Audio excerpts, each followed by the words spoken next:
எந்த கும்பனாலும் திமுகவ தொட்டு கூட பார்க்க முடியாது அப்படின்னு சொல்றாரு. எப்படி பார்க்குறீங்க அத? முதலமைச்சர் சொன்னது இவங்கள நெனச்சு அவர் சொல்லியிருப்பார்ன்னு எனக்கு தோணல. இவரு பொதுவாவே இவங்கள யாரையும் பொருட்டா மதிச்சதில்ல.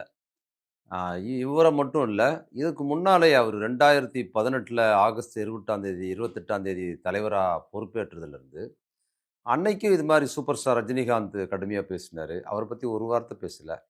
அப்புறம் கமல்ஹாசன் கட்சி ஆரம்பிச்சு அவர் உலகநாயகன். அவரு மிக கடுமையான இத விடலாம் மோசமான வார்த்தைகள் பேசும்போது கூட ஒரு வார்த்தையும் பேசல அவரு. அவங்கள பத்தி ஒண்ணும் பேசல.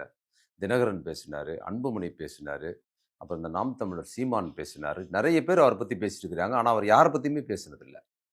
அவரு அப்பவும் பதவியேற்றதிலிருந்து இன்னைக்கு வரைக்கும் பார்த்தீங்கன்னா, அவரோட டார்கெட் கரெக்ட்டா இருக்குது. யார் திமுகவுக்கு எதிரி?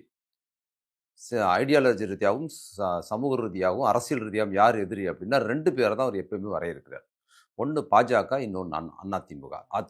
இவங்க 2 பேரை தவிர பேர் சொல்லி, பிரதமர் பேர சொல்லி, பாஜக பேர சொல்லி, அதேபோல அதிமுக பேர சொல்லி, அதேபோல் எடப்பாடி பேர சொல்லி தான் அவர் விமர்சிக்கிறாரே தவிர, மற்றவங்க யாரையும் ஒரு பொருட்டா மதிச்சது இல்லங்கிறது இவங்கலாம் அவரோட இதுக்கு எதிர் அலைவரிசை. இவங்களா தம் கட்டி வண்டியில ஏறி பேசி, அதில ஒரு திமுக விமர்சனம் பண்ணா தான் நமக்கு மீடியா ஃபோக்கஸ் கிடைக்கும். நம்ம இருக்கிறது தெரியும். ரியாக்ஷன்ஸ் இருக்கும் அப்படிங்கிறதுனால அத செய்றாங்க. அவர பத்தி பேசுறதுக்கு வாய்ப்பில்ல. அதனால இதுவரைக்கும் எல்லாரும் புதுசா கட்சி ஆரம்பிச்சவங்க எல்லாருமே எப்படி திமுகவுக்கு எதிராக, இன்னைக்கு இருக்கிற முதலமைச்சருக்கு எதிராக பேசி, பேசி ஆரம்பிச்சு பேசினாங்களோ, அது மாரி இவங்களும் அத செய்றாங்க. அதனால அவரு அத பத்தி பேசினாருன்னு சொல்ல முடியாது.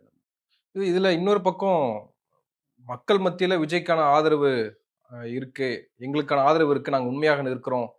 மக்கள் எங்க பக்கம் இருக்கிறாங்கன்னு விஜய் பேசுறார்ல. அது மக்கள் கிட்ட எடுபடாமையா இருக்கும். இல்ல மக்கள் எங்க பக்கம் இருக்காங்க. அதெல்லாம் அவரு பேசுறது அவரோட செல்வாக்கு தான் வச்சுக்கங்க.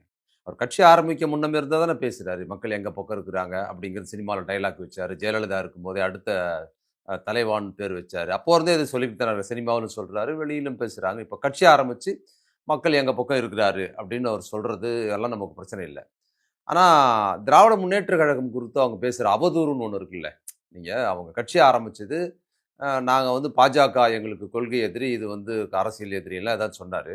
ஆனா, அப்படி கொள்கை எதிரி அது சார்ந்த விஷயங்கள்ல இப்போ சுத்தமாவே பாஜக குறித்து பேசுறதே இல்ல. நம்ம ஆரம்பத்துல இருந்தே பேசிட்டு இருக்கிறோம். அவங்க பாஜகவுக்கு ஆதரவாக ஒரு விஷயமா தான் செயல்படுறாங்கன்னு. அப்ப திமுக குறித்தான அவதூறுகள் பேசுவது, மிக மோசமா அது குறித்தான இழிவா பேசுவதுங்கிறது தொடர்ந்து செய்றாங்க.